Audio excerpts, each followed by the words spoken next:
2003 था। मैं कॉलेज मेरा ख़त्म हुआ था 2003 में, जी। यही मई जून में। और मैं 2003 में जुलाई या अगस्त अगस्त में मैं पूना आ गया। और पूना में करीब 11 महीना जॉब किया। उसमें लास्ट अच्छा। के 4-5 महीने में मुझे, क्योंकि पूना में भी फिल्म इंस्टीट्यूट है, करेक्ट, एफटीआई, बिल्कुल, बिल्कुल। तो मैंने वहाँ के चक्कर लगाने शुरू किए। एफटीआई में पहली बार गया तो वहाँ से खदेड़ दिया गया बाहर से ही, कि मुझे अंदर नहीं जाने दिया गया। उन्होंने कहा कि नहीं, आप कौन है, किससे मिलना है। कोई नाम नहीं था मेरे पास। मैंने कहा नहीं, मुझे देखना है। उन्होंने कहा नहीं, देखने की चीज़ नहीं है, आप जाइए यहाँ से। फिर मुझे लगा बाहर आसपास जो कैफे हैं, क्योंकि कॉलेज का एक्सपीरियंस था कि भाई छात्र जो होते हैं वो आसपास के कैफे में बैठे होते हैं, कहीं कोई दुकान होगी। तो आसपास मैंने देखा कि वो जो लॉ कॉलेज रोड है जिस पे एफटीआई है, तो लॉ कॉलेज रोड पे 3-4 दुकानें थी। उसमें एक शायद वाडेश्वर नाम से रेस्टोरेंट था, या पता नहीं, एक अच्छा। और एक, मतलब दो साधारण जो राइट। इडली डोसे वाला जो हाँ, रेस्टोरेंट होता है। हाँ, हाँ, बिल्कुल। तो मैं वहां पहुंच गया और वहां पे मुझे एक कुछ छात्र बैठे हुए दिख गए। अच्छा। उन्हीं में मनस्वी शर्मा नाम से एक छात्र थे, जो कि ग्रेजुएशन के स्टूडेंट, डायरेक्शन के फाइनल ईयर के स्टूडेंट थे, डायरेक्शन कोर्स के। अच्छा। उनसे मैंने बात करनी शुरू की और बताया कि भाई मैं वैसे सॉफ्टवेयर में हूँ, लेकिन मुझे लिखने का शौक है, और थोड़ा आप कुछ पढ़ें मेरा अगर लिखा हुआ तो मुझे हाँ। खुशी होगी। दुबले तो पतले थे? मनस्वी ने मुझसे उस समय, हाँ, हाँ, मैं भी काफी बड़ा दुबला एकदम पतला। दुबला पतला था। हाँ। मेरे को पता है, बड़ा वो रहा है हमेशा से, कॉम्प्लेक्स भी रहा है। मैं तो बहुत वक्त बाद, जो दुबले पतले लोग होंगे रिलेट करते होंगे, कि मैंने टी शर्ट पहनने में बड़ा कॉम्प्लेक्स होता था यार, क्योंकि वो हाथ ना ऐसे अच्छा। पतर सुट्टे लगते। तुम्हें भी ऐसा होता था? हाँ। नहीं, मेरे साथ क्या था, मेरी जिंदगी में मैं बहुत मोटा रहा हूँ बचपन में, अच्छा। और फिर दुबला हुआ कॉलेज में पहुंच के। कॉलेज में जाके मैं दुबला होना शुरू हुआ, फोर्थ ईयर तक बहुत दुबला हो गया। फिर मैं बम्बई आया, और बम्बई आने के बाद फिर, क्योंकि शुरू की बैचलर लाइफ, वो आप वड़ा पाव खा रहे हो, मैगी खा रहे हो, ये सब करते करते बहुत अनहेल्दी हाँ। खाया शुरू के 4 साल। राइट, तो मैं राइट, राइट। फिर बहुत मोटा हो गया। तो मैं खुद को मोटा ही मानता हूँ, मेरी आत्मा अभी तक मोटी है। मैं किसी दुबले आदमी को देखता हूं, अगर सड़क पे ऑटो रुकता है सिग्नल पे, और बगल वाले ऑटो में या बाइक पे कोई दुबला आदमी होता है, तो मुझे उससे जेलसी होने लगती है कि देखो कितना दुबला है। फिर याद आता है कि अब मैं भी ठीक, मतलब मोटा नहीं रहा हूं, लेकिन पतर सुट्टा कहते मैं हैं एक हमारे यहाँ, जमाने। पतर सुट्टा। अच्छा, पत्थर सुट्टा कितना सुंदर शब्द है, सुंदर है ये ना? हम नहीं कहते। हाँ। हाँ, तो मनस्वी।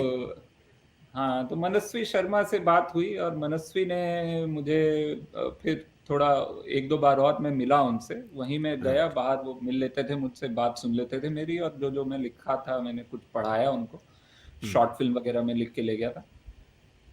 तो उन्होंने कहा कि एक फिल्म है अंदर, जो अपना फाइनल ईयर ग्रेजुएशन फिल्म जो बनाते हैं वो, तो वो एक फिल्म बनाई जा रही है। शिल्पी दास गुप्ता डायरेक्टर हैं, और वो फाइनल ईयर स्टूडेंट हैं, उनकी बैचमेट थी, और वो अंग्रेजी में उन्होंने स्क्रिप्ट लिखी है, उनको हिंदी ट्रांसलेटर चाहिए डायलॉग के लिए, तुम लिख दो। तो मेरा पहला काम वो हो गया कि मुझे एफटीआई की डिप्लोमा फिल्म में हिंदी डायलॉग लिखने का काम मिला, जो कि शिल्पी दास गुप्ता की फिल्म थी। वाह। फिल्म का नाम था संशोधन। और संशोधन को एक्चुअली उस साल का नेशनल अवार्ड भी मिला स्टूडेंट फिल्म का, अरे अगले साल। वाह। अरे वाह। तो संशोधन मेरा पहला काम था as a dialogue translator only. Shilpi ने सारे राइट। डायलॉग अंग्रेजी में लिखे हुए थे।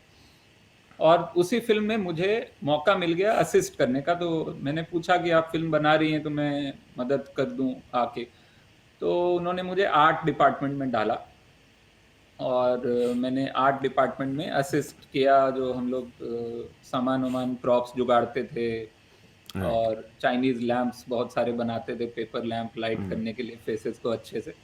तो वो अच्छा एक्सपीरियंस था। वो एक्सपीरियंस के बाद फिर मुझे पूरा भरोसा हो गया कि अब पूना मैं में कर सकता हूँ। रहने का। हाँ, अब चलते हैं एक बार मुंबई। और फिर वहां से मैं 2004 में करीब करीब 1 साल में पूना में रहा, और 2004 में मैं मुंबई आ गया, जुलाई में, हाँ। वाह। घोर बारिश में। वो दिन याद है? हाँ, बिल्कुल बम्बई क्योंकि आप एक तो पहला दिन तो आप वैसे ही नहीं भूलते हैं, ऊपर से अगर आप जुलाई में आए तो ये शहर आपको कीचड़ उछाल-उछाल के याद कराता है हाँ सही कि बात है यार, बड़ा है वो।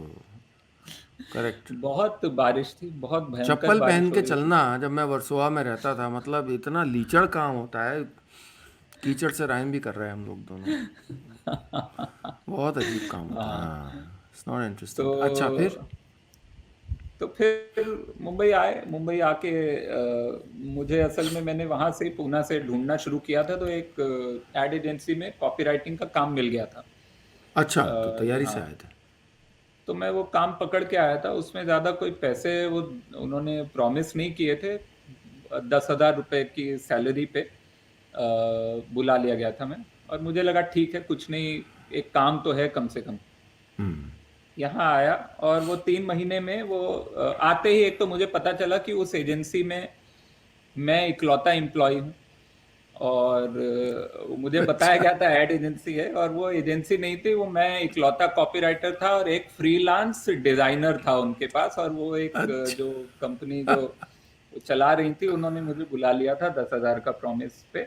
अच्छा। और ना ऑफिस था, ऑफिस भी नहीं था, घर से ही लिख के मैं जाता था और हम लोग बैठ के थोड़ी बात कर लेते थे और फिर मैं आके हाँ। घर पे लिखता। हाँ।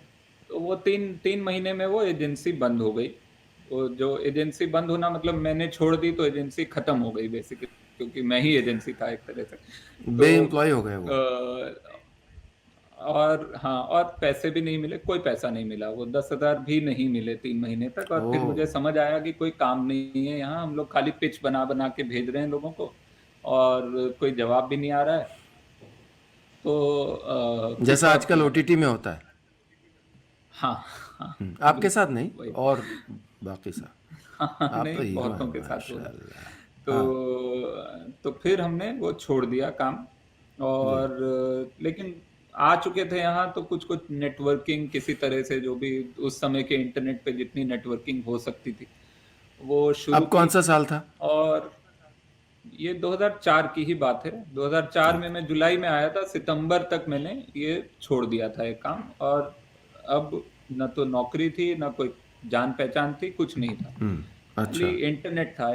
इंटरनेट पे फिर हमने मतलब अब ये हम लखनऊ वाला हम है, तो हमने ढूंढना शुरू किया। और एक जन मिले राहुल पटेल नाम से, जो कि अच्छा। राहुल ने मुझे मैसेज किया कि तुम राइटर हो तो मैं मिलना चाहूंगा और हम्म। कुछ काम है। तो मुझे लगा राहुल पटेल या तो प्रोड्यूसर होंगे या डायरेक्टर होंगे, कोई होंगे जिनके पास काम होगा। और वो आया मुझसे मिलने, तो मैंने देखा मेरी ही उम्र का है और मेरे जितना ही फटेहाल लग रहा है, और हम दोनों एक ही तरह के स्थिति में हैं इस शहर में। हाँ। हाँ। तो राहुल ने कहा कि नहीं, मिल के काम करते हैं, थोड़ा अच्छा। काम हम ज्यादा कर पाएंगे अगर मिल के करेंगे। जी। और राहुल पटेल मेरा पहला दोस्त और बहुत बड़ा सहारा और बहुत बड़ा गाइड बना शुरू के सालों में, क्योंकि राहुल बॉम्बे में रहा बचपन से। और गुजराती थिएटर उसने बहुत किया था, गुजराती थिएटर कम्युनिटी में उसकी जान पहचान थी, और उससे फिर जो लोग निकल के टीवी में पहुंचे उनसे राइट। थोड़ी बहुत जान पहचान थी। जी। और कुछ घोस्ट राइटिंग का काम था उस समय राहुल के पास, जो अच्छा। उसने कहा कि हम लोग मिल के करते हैं। हम्म। और हम लोगों ने फिर घोस्ट राइटिंग का काम शुरू किया। वो जो चिट्ठियां आती थी दर्शकों की, जिसमें कि अच्छा, स्टार प्लस पे, तो फर्जी और लिखते थे पर्दे आप? के नाम। हाँ, चिट्ठियां भी फर्जी, उनके जवाब भी फर्जी। अच्छा। कि वो इस शो में अ, मतलब लोग लोग पूछते थे कि तुलसी जो भी हैं उनका फेवरेट स्नैक क्या है, अब इस तरह की चिट्ठी आई है, फिर उधर से अच्छा। जवाब आएगा। तो अच्छा। वो अच्छा। सब घोस्ट राइटिंग हम लोग करते थे, मैं और राहुल ओके। मिलके। जी। तो वहां से हमने शुरू किया और करते करते 1 साल तक हम लोग इसी तरह के काम, एंकर लिंक्स और करते रहे। और फिर एक दिन हमको मिला काम ग्रेट इंडियन कॉमेडी शो नाम के शो का, हम्म। जो कि हमारा बड़ा पसंदीदा शो था। उसमें करंट अफेयर्स पे स्टैंड अप कॉमेडी होती थी, स्केचेस होते थे। वो तो और पाथ ब्रेकिंग काफ़ी शो था, एक नई दिशा जी, दी उसने, और जो कॉमिक्स का जी, कॉमिक बिल्कुल। स्टैंड अप कॉमेडी का युग जो लाया जी। बिल्कुल, बिल्कुल, हम्म, उसमें रणवीर शोरी और विनय पाठक और सुरेश हाँ। मेनन, गौरव गेरा और पूर्वी जोशी और शेखर सुमन उसके होस्ट थे जब मैंने जॉइन किया। और तो उस शो से सबसे बड़ा दरवाज़ा मेरे लिए वही खुला। और उस शो में पहली बार मेरा नाम टीवी पे आया एज़ अ राइटर। उससे पहले तक घोस्ट राइटिंग कर रहे थे तो क्रेडिट नहीं मिलता था। ये हम्म। पहली बार हुआ कि मेरा लिखा हुआ कुछ आया टीवी पे। हम्म। और ये 2005 में हुआ, जुलाई में। 26 अच्छा। जुलाई को एक्चुअली, जिस दिन बम्बई बाढ़ में डूबा हुआ था, अच्छा। ठीक ओ। उसी दिन, ओ। ठीक उसी दिन पहला मेरा क्रेडिट टीवी पे आया। और मैं नहीं देख पाया क्योंकि मैं बांद्रा लिंक रोड पे रात भर फंसा हुआ था। रात भर एक बस जिसके ऊपर पेड़ गिरा हुआ है, बेस्ट की बस थी, उसके ऊपर पेड़ गिरा था और उसी में हम लोग, कुछ लोग पनाह लिए थे रात भर के लिए। तो हम उस बस में थे। हम्म। तो ये यहाँ से बात शुरू हुई।